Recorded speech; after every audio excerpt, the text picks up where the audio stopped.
Assalamualaikum warahmatullahi wabarakatuh. Apa kabar teman-teman Sakala? Baik Sakala, gimana kalian sehat? Teman-teman, semoga kalian dalam lindungan Allah sehat terus semuanya. Dan saya sama kru mohon maaf, sebetulnya banyak jadwal syuting yang harus kita tag di bulan Ramadan, tapi semuanya kita cancel karena satu dan berbagai hal, terutama yang menjadi penyebab kita cancel semuanya adalah kesehatan saya. Teman-teman, saya mau cerita sedikit. Sebelumnya teman-teman tahu kalau di bulan Ramadan itu kita nggak ada liputan sama sekali, dan saya juga menyayangkan itu, tapi mau bagaimana lagi. Jadi teman-teman ingat waktu saya ada di Balong, itu kita sudah upload videonya. Teman-teman, ketika saya pulang dari sana, pulang liputan, itu dada saya sakit, pusing, terus letaknya nggak beraturan.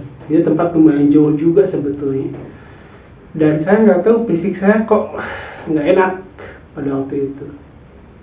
Saya nggak gubris. Saya pikir sudahlah, mungkin saya kecapean. Selesai dari situ, kalau teman-teman tahu, ini teman-teman yang nonton nih, Gunung Sunda, liputan kita di Gunung Sunda, itu kita liput di sana. Sebetulnya 2 kali liputan di Gunung Sunda.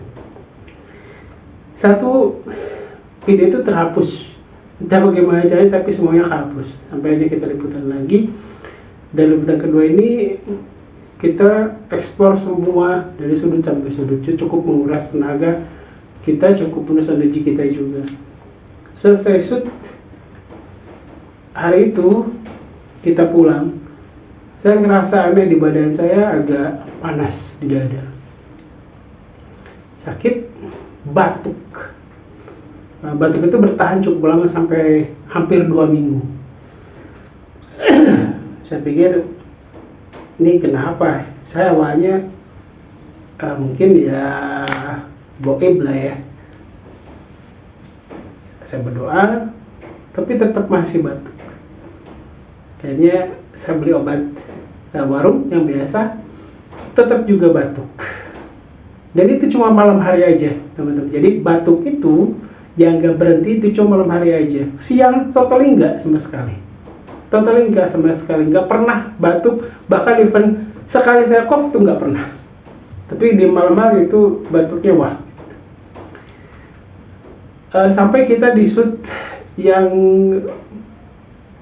Cipetir waktu itu, di Kampung Jadul Cipetir. Pulang dari liputan, kami sholat dulu lah waktu itu, sholat zuhur apa sholat asar, saya lupa, sholat asar kalau nggak salah.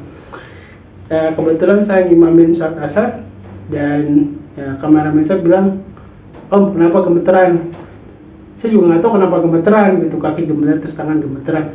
Saya bilang, "Enggak, saya kebetulan itu belum makan siang." Jadi kita cari makan siangnya, mungkin saya belum makan, saya bilang gitu kan. Karena memang kebiasaan saya itu, saya nggak pernah sarapan. Jadi saya nggak sarapan. Bukan nggak pernah sih, jarang sebetulnya, jarang sekali sarapan. Kopi, rokok, selesai, kita berangkat. Kebetulan itu ada tukang bakso mampir, jadi kita makan bakso dulu. Selesai dari makan bakso, ternyata dada saya sakit, lambung saya juga sakit. Waduh, saya udah bikin enak, ini apaan? Gak lama, cuma 1 jam 2 jam lah, saya sampai harus berhenti dulu. Singgah dulu di rumah warga, saya diam dulu, istirahat, ngambil napas. Selesai dari situ, kita pulang maghrib, hampir menjelang maghrib lah kita pulang. Saya pulang langsung ke rumah, kita pencet rumah masing-masing. Dan paginya saya bangun tidur, itu keringat saya sampai ngebasahin kasur. saya nggak ngerasa gerah, nggak ngerasa kepanasan, nggak, tapi keringat tuh ngucur kayak orang baru pulang baru pulang kerja lah, atau baru lagi kerja, atau lagi olahraga. Keringat ngucur, saya nggak gubris, udah tuh sesak napas, saya nggak gubris, saya cuma minum obat warung, waktu itu selesai, nggak sesak napas lagi. Agak pagi dikit lah, agak siang dikit, ternyata saya sesak napas yang agak berat, jadi cuma satu tarikan selesai. Saya takut waktu itu, takut mati seperti Allah alam bisawab, tapi ketakutan yang wajar seorang manusia ya kalau takut mati. Artinya bukan takut matinya, tapi bakal apa yang saya bawa nanti gitu. Hari kedua, 2 hari setelah itu, 3 hari setelah itu, saya biasa tidur malam, karena biasa saya bangun jam 3 pagi, atau paling lambat setengah 4 saya bangun. Itu kayak kalau kita keselak gimana sih? Setelah kebangunin, tiba-tiba saya nggak bisa napas hampir setengah hilang. Nah, untungnya di rumah ada lampu nebu lah, dibantu sama istri saya. Kebetulan di sini juga butuh alat seperti itu, kita bantu, dibantu sama istri saya. Akhirnya alhamdulillah gak terlalu banyak. Baru siang saya dirujuk ke rumah sakit. Saya ngobrol dulu sama istri, saya bilang kita antar saya ke rumah sakit. Kita cek sebenarnya apa sih, karena udah beberapa lama ini saya ngidap sesuatu yang saya nggak tahu, takutnya serius gitu. Jadi waktu itu saya dirujuk ke rumah sakit, waktu itu cuma dokter umum. Saya cek ke dokter umum, di dokter umum ini diceklah, tesnya tes tremor. Jadi tangan saya direntangkan kayak gini nih, ditaruh kertas di atasnya. Ini teman-teman yang sakitnya sama kayak saya pasti tahu tes ini nih. Ternyata kertas itu getar sampai jatuh. Dokter bilang, Pak, foto rasan dulu deh, baru nanti kita cek hasilnya. Saya oke. Foto rasan. Alhamdulillah foto rasan itu selesai hari itu juga. Ternyata setelah dibaca sama dokter umum bilang, Pak sorry saya nggak bisa baca langsung, yang jelas diagnosisnya ini.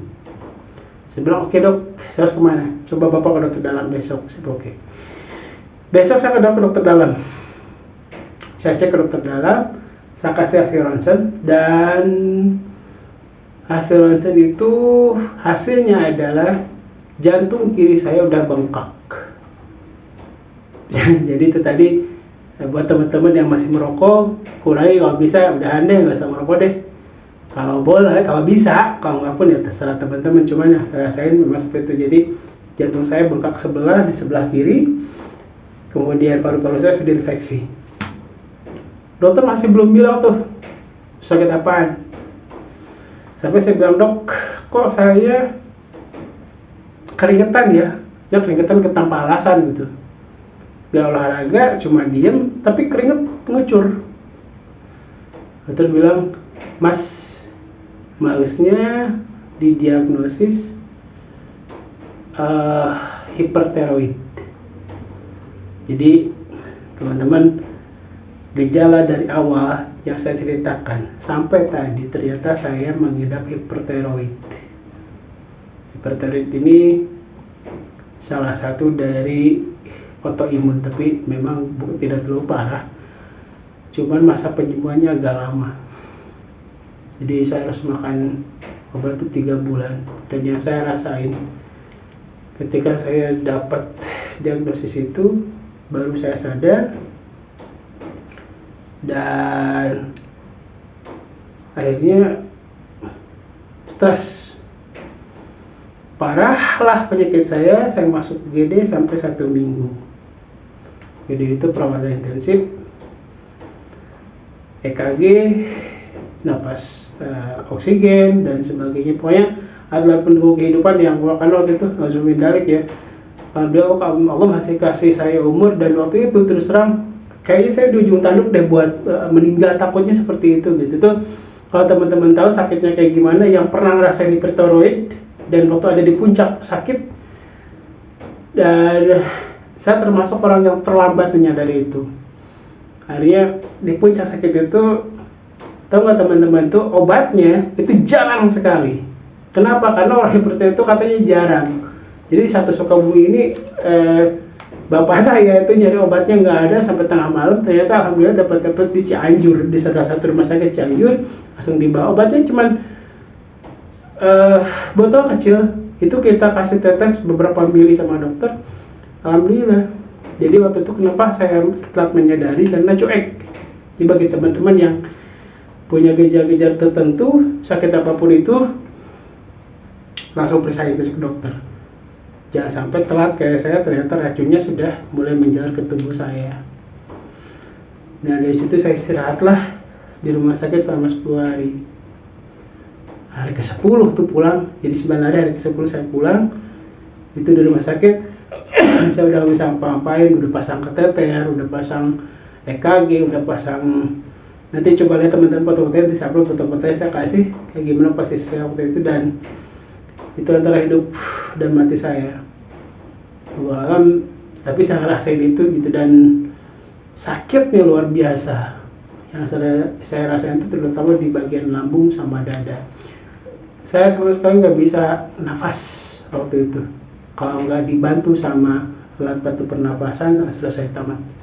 Alhamdulillah Allah kasih kesempatan sama saya. Jadi teman-teman mohon maaf sekali lagi, kita nggak upload video di bulan Ramadan, padahal sudah banyak jadwal kita yang kita udah tulis semuanya, tapi karena sakit saya, teman-teman, sekali lagi saya mohon maaf, kita nggak ada syuting di bulan Ramadan.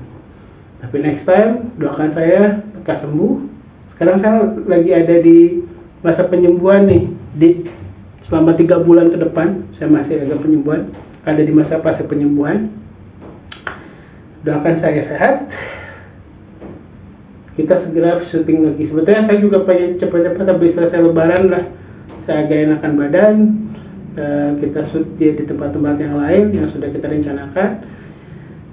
Dan saya mohon doanya teman-teman sekalian, saya sehat, kru saya juga sehat, dan kalian juga sehat.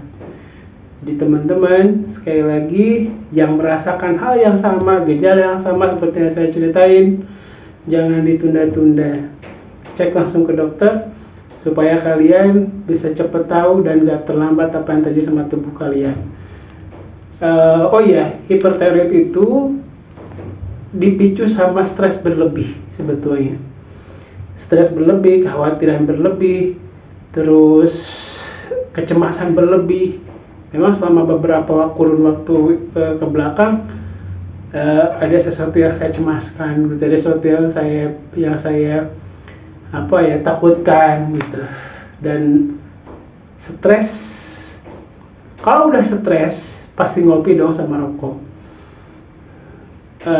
Kopi itu masuk ke lambung saya, hanya saya sakit, rokok itu masuk ke paru-paru saya dan jantung saya.